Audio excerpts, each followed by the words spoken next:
What's up, everybody? This is Kieran Reese, otherwise known as the Obsessive Compulsive Gamer, the O.C.G, and hopefully I'm live with Uncharted.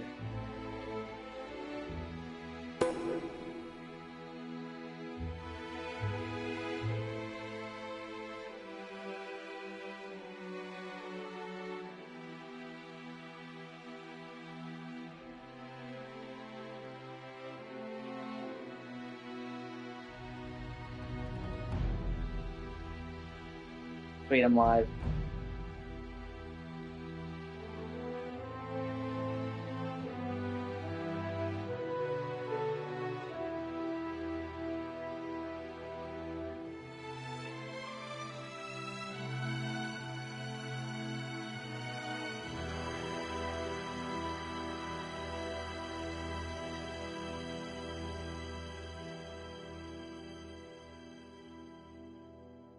Thank you for watching, I appreciate you.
Hey, baby!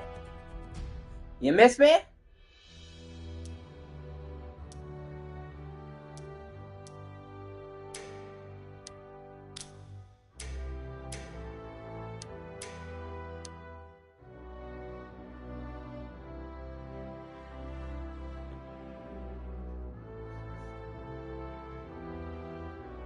Boy, do I have news for you. Well, I know you did. It's just nice to hear you say it. Okay, so,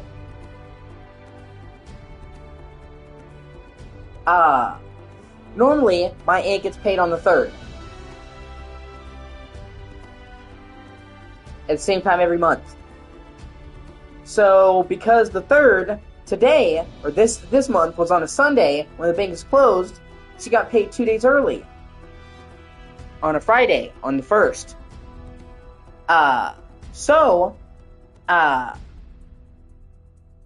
She was instead going to wait to get her money until the 5th. So that I could go and get her money and then get my mom's medicine. But I didn't want to do that because then I'm going all the way across town to the other end of the city with Tara. And it's much, much, much further to get my mom's medicine than anywhere I go with the bank or anything. All in one day. So then, Tara had a doctor's appointment. And, yeah. Tara had a doctor's appointment, so she went to the doctor's appointment. I had to wake her up and all that. Okay, cool.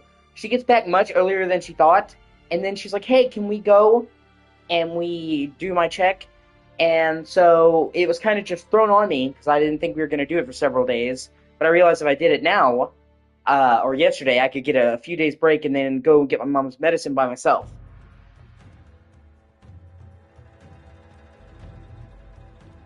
Uh, so uh, we go, and everything's seemingly going okay. Uh, you know, went to the bank, uh, got a money order, for paying the rent because our place only takes debit card. So when Tara gives us her share of the rent, we have to take it and put it on the debit card that we have, and there's only one place that does that here, like Thornton's. So I had to do that, and everything went fine. And then me and Tara had agreed that she would have me do 2 loads of laundry. She would have me clean up some of the stuff behind her chair. I won't say what it is. You know exactly what I'm talking about. And then vacuum her chair, and she would pay me $40. Uh, okay, so we agreed on it. She got the money. Everything was supposed to be fine. And then she just decides that all of a sudden she has no money and she can't do it. But that's the thing, she wouldn't have told me. My dad pulled me aside and told me, and that really pissed me off because it's like, you were gonna still let me do the stuff when you don't have money to pay you. But then it turned out that Tara was hoarding the money and had the money and just decided not to give it, not to say she had it. For some reason, I don't know why she would agree to it then. Nobody put a gun to her head, and then my dad talked to her, and he was able to convince her to give me the money, and it just turned into, such, a fucking nightmare.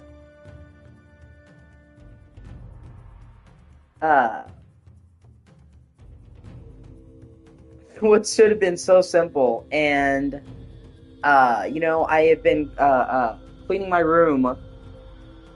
I had let my room go because I was sick, and I just never got around to it. So I was cleaning my room, and prepping to vacuum my room so I could then vacuum her chair. And then it's like, well, no. And I was like, okay, I am doing it,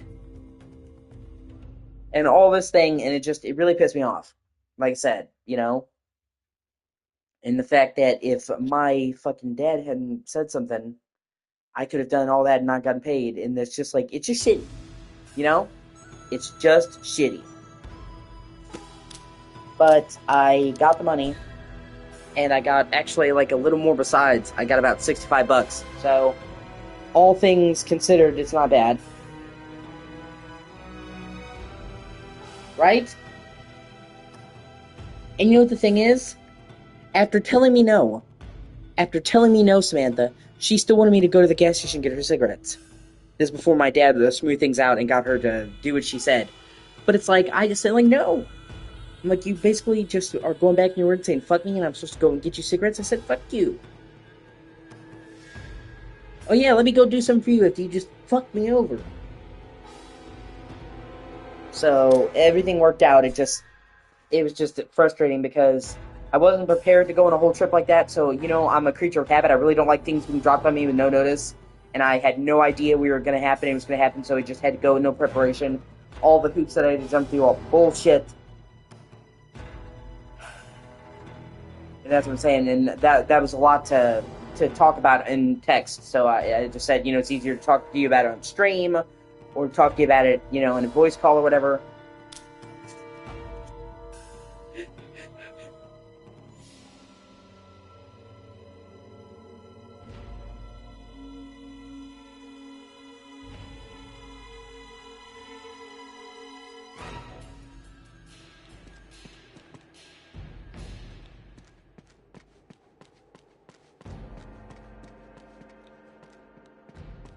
Okay, so if you remember, Schaefer died, and then Elena and Drake split up because there's two things they need to be doing. He needs to get the dagger,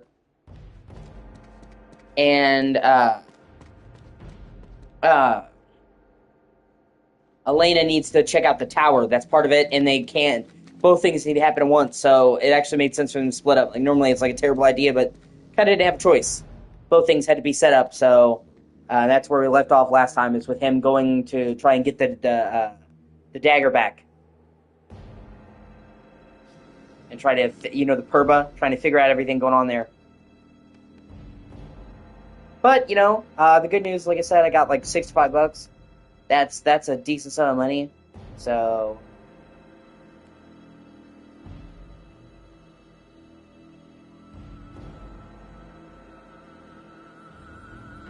just deciding what to do with it. As always, there's a lot of stuff that I want and limited amount of money to go around.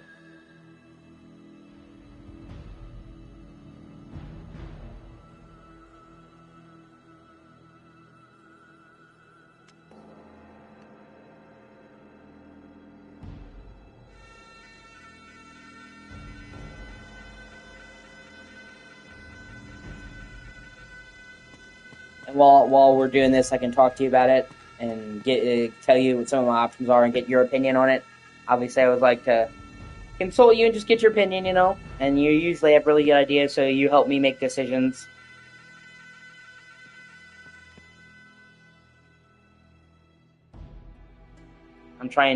I'm loading up the guide to find the treasures, and my phone is being slow.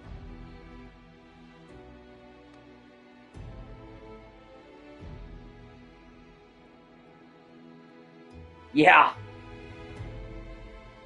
And, I'm a person who I get really I'm the person who likes to tick all the boxes, so, say I want some money for a specific thing, even if I get that money, I will still like to weigh my options just to make sure I don't make a mistake.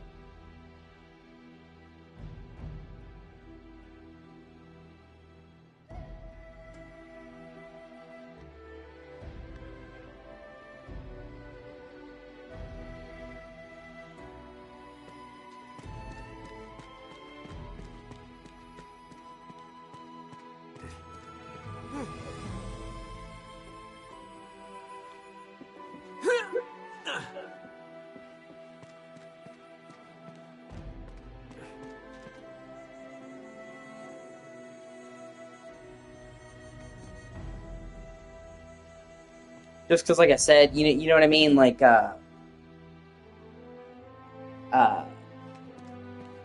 only have a limited amount of money, so I always like to make sure I'm getting the most out of it. You know what I mean?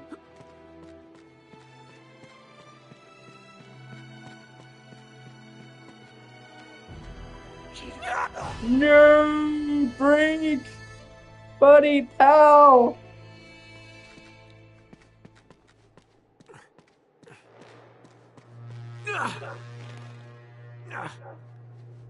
Okay, I thought I was supposed to jump to get the treasure and supposed to grab it in midair.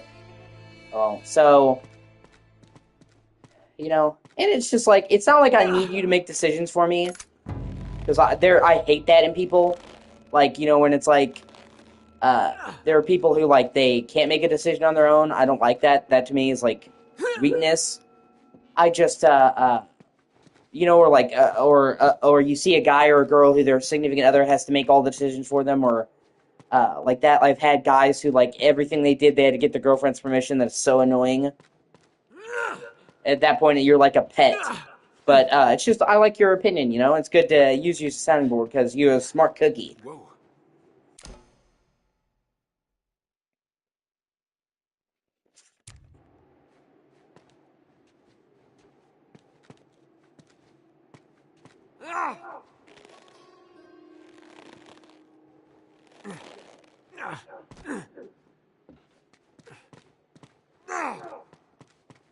Okay, there's the tower. In general, I just don't like people, Samantha, that need other people to tell them what to do. You know what I mean? Like, they can't think for themselves.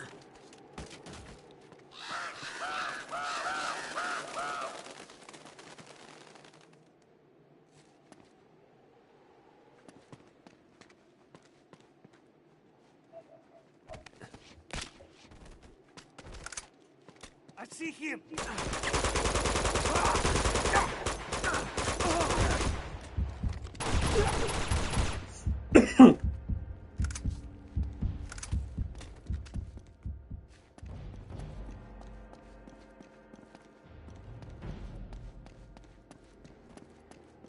You know, there's a difference between consulting you, my partner, who I love dearly, for advice, and getting your wisdom, and needing you to make decisions for me. Do you know what I mean? Like, one is, like, including you, and the other is like, being so weak-willed that I can't have a mind of my own.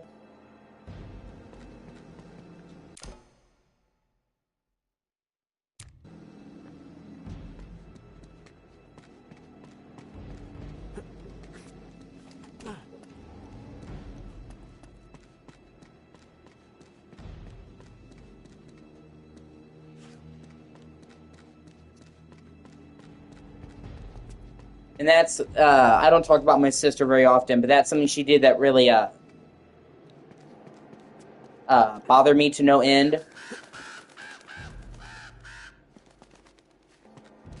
If she, whenever she was in a relationship, she had to, like, completely control the relationship. Every decision had to be her decision, everything had to be the way she wanted it. He's over here!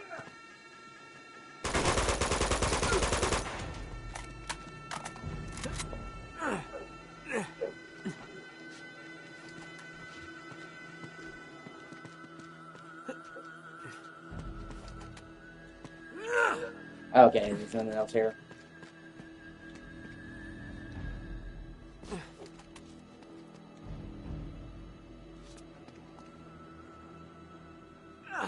Like, everything had to be her way, everything had to be done. She had to make all the decisions. Yeah.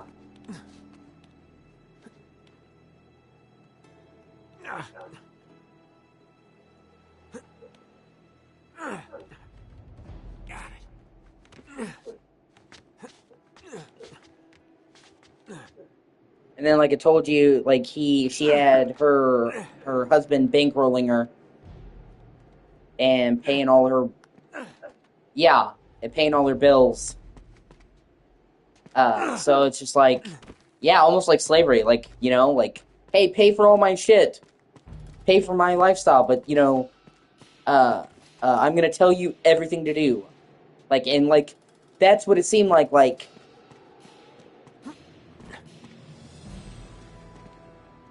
she just wanted a slave. You know, and, okay, so here's something, uh,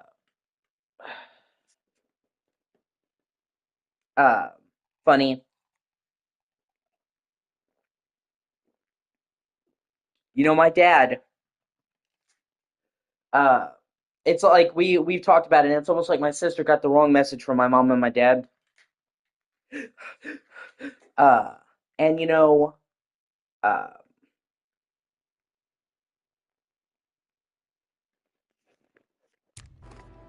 uh, I'm trying to find the way to put it. Um,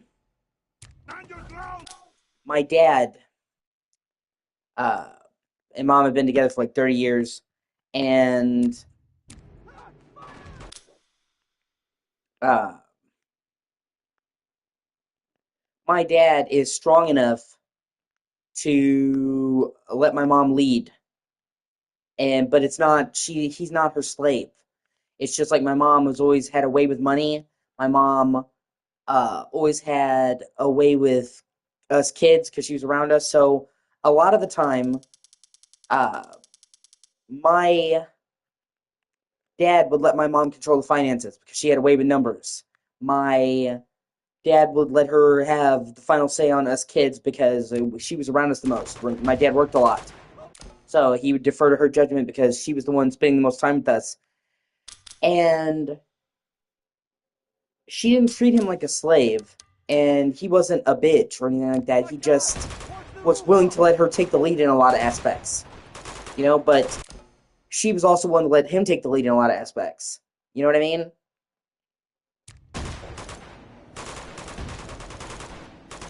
Uh, and it's almost like my sister, like me and my sister both saw their relationship and we idolized it, but like Mimi, she saw the relationship like as him being subservient to her instead of him being strong enough to let her take charge in places. You know what I mean? Like, there's a difference. Hell are they shooting at? And especially, it was also just because my dad would work like 100-hour weeks. So, he would work incredibly long shifts, incredibly hard, all the time to provide for the family. So when he came home, it was just easier to let her do it. So he let her take charge there. Right. Yeah, more fucking abominable snowmen.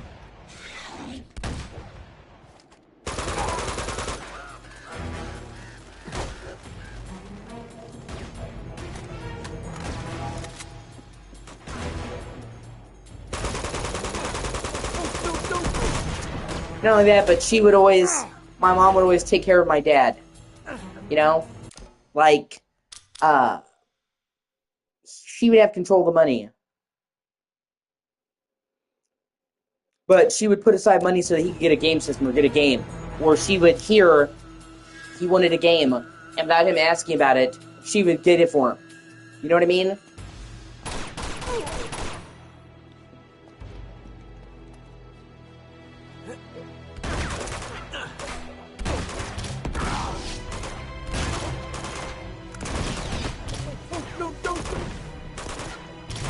Oh, hey, Nicholas, good to see you, man.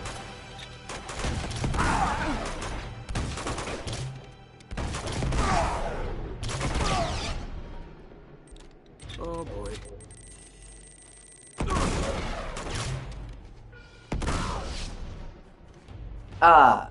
Like, for example, back in the day, my dad really wanted an Xbox. This was back when the Xbox first came out. The original Xbox. And at the time, my mom was like, oh no, we can't afford it, And he was like, okay. But he really wanted an Xbox. So what my mom actually did was she actually saved up in secret and she surprised him at his work during his lunch break with the Xbox and the game he wanted for it. And that was like a super sweet thing she did. She took us to go see him and brought him this brand new Xbox at the time and the game he wanted. And she was like, oh, no, we don't have the money because she wanted to surprise him. And it was like a really sweet, really cool thing to do. So even though technically she was in control of the finances, she always made sure that he was taken care of. And that's what I mean. Like, my mom genuinely loves my dad. My dad genuinely loves my mom. Like, maybe they're not perfect. Maybe they argue sometimes. But their love in 30 plus years has never wavered. So, yeah, it's just a shame to me that it's like she saw the dynamic between my mom and my dad, and she took, like, the total wrong thing from it. You know what I mean? And instead of, okay, I want somebody that's strong enough that they can let me lead sometimes as the woman, they're not afraid to let the woman lead, and it then became, I need somebody who's a bitch. But yeah, sorry. I was just thinking about that.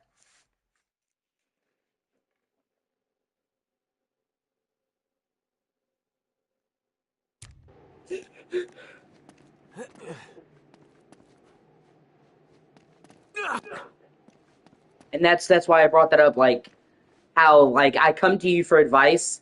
I come to you for your opinion because your opinion matters to me. But I don't need you to lead me around and or tell me what I should do or what I should think. And the same way, you don't ever see me trying to make you do something. I don't ever say, well, you're gonna do what I want you to do, or like that. I will give you advice. I will tell you my opinion, but I, don't say, well, this is how it's gonna be.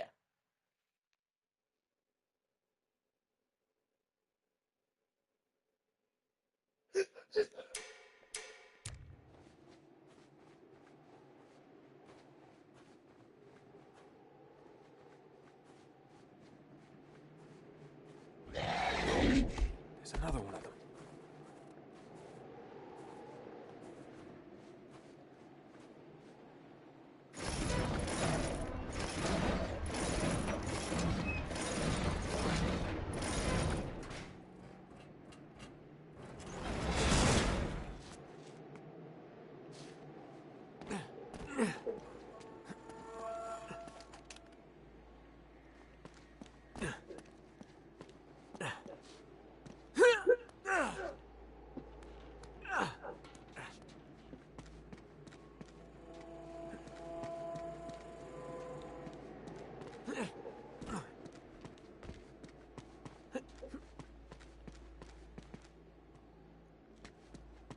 And you included me in a post a few days ago on Facebook talking about kindness, and I appreciated that post a lot, and it made me really feel like, uh, yeah, there's a reason why we don't talk.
I've had people be like, "Oh, I can't believe you don't talk to your twin sister.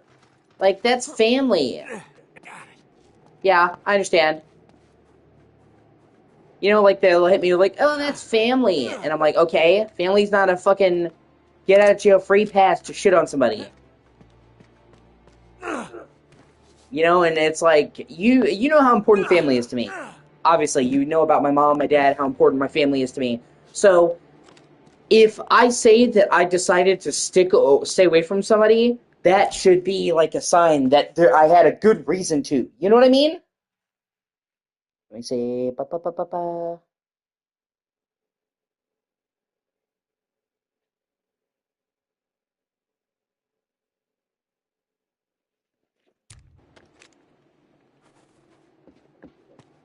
And I do love my sister. I do. You know. Uh, I wish her all like the best love in the world. I just like away from me. I don't like wish her ill.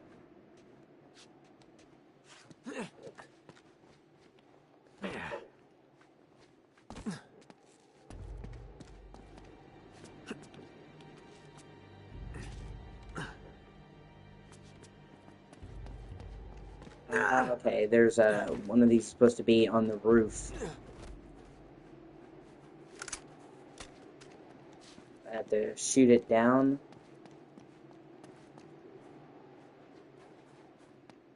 Oh, wait, yep, there it is.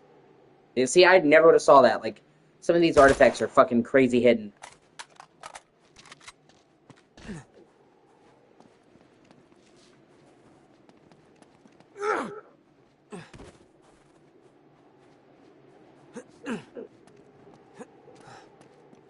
But yeah, but no, I mentioned that post earlier. You sent me that post about masculinity not just being dominating sometimes. It's stronger to be gentle. And that, like, I'm glad, like, I'm glad you share that because that is how I feel a lot of the time. Oh, shit. It's right there. Yeah. Uh, like people just think that being manly, being masculine is just dominating everything and just crushing people under your thumb, and it's harder to love somebody than it is to hurt someone. Being masculine isn't always just being a macho badass. Sometimes it's taking care of your kid, taking care of the people you love, caring for your wife who's sick. Yeah.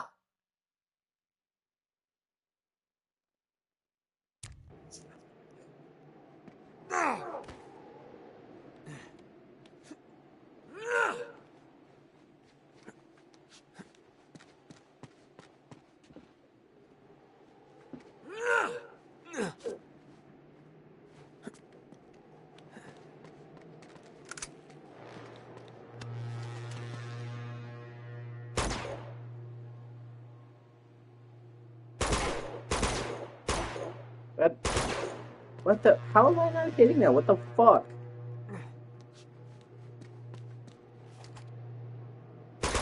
Okay.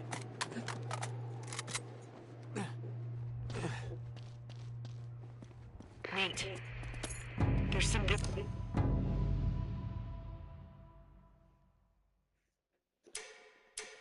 strange going on over here. There's some sort of animals. Yeah. I probably should have warned you about them. Warned me? Wait, you knew about these things? When were you planning on telling me? Just lay low and stay out of their way. Yeah.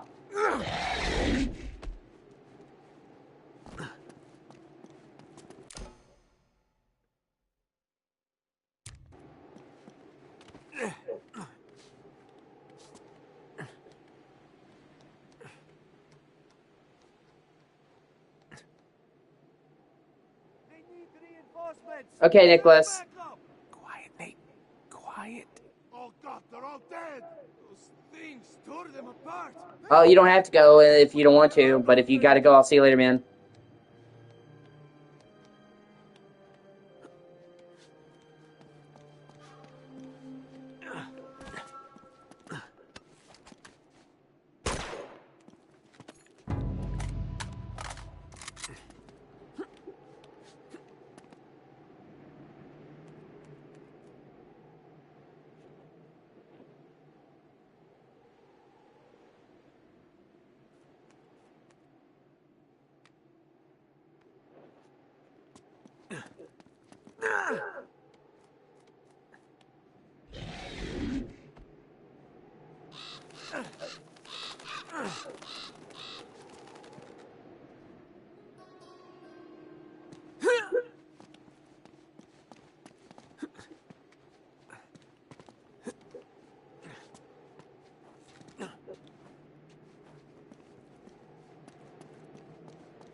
Ooh, finally. The tower.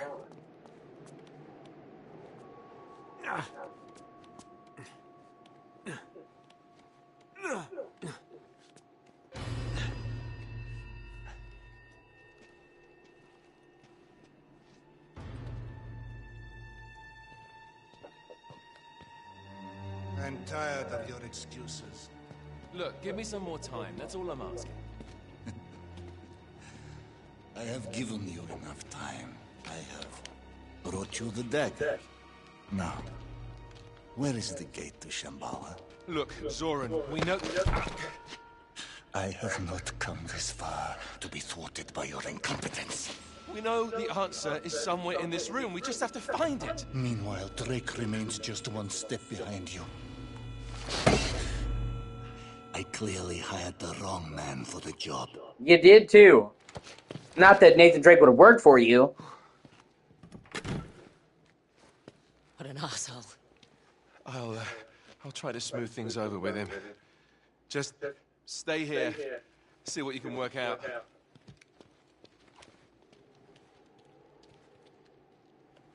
Okay. Think, Chloe, think.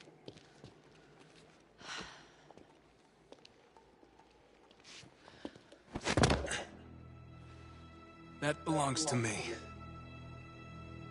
Nate?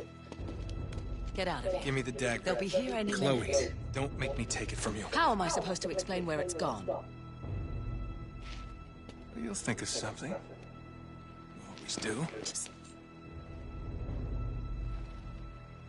Just do one thing for me. Take that son of a bitch down.